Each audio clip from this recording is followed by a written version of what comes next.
I want to go back to Washington State for a moment. Tom mentioned, the success of the coalition in Washington on these issues.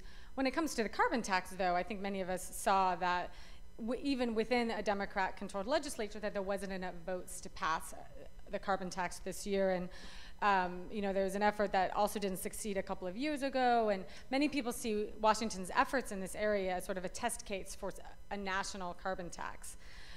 You said at the time, Governor, quote, on the arc of history, we're not quite there. We're not quite far along enough. That day will come, but we're not quite there yet.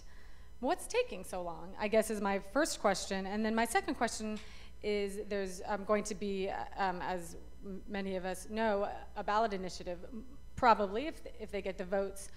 Do you support that effort? And what are you planning to do to sort of support it, if indeed you do? Yes, I wholeheartedly support it. This will create the first direct carbon fee in the United States that will create a $1 billion fund plus to help create the clean energy jobs we're talking about, to deal with the economic injustice of pollution and help these communities of color get access to training funds and help with their energy costs, to help people get access to electric cars and solar energy. And the reason it hasn't happened yet is not November. Now this November, we're gonna have people coming out in droves to vote because they have been inspired, because they have seen the chaos when you have a climate denier in the White House, and they've had a belly full of it, and they're gonna come vote. And they're gonna have an opportunity to vote for an initiative with the biggest alliance, and Tom is so right on this issue.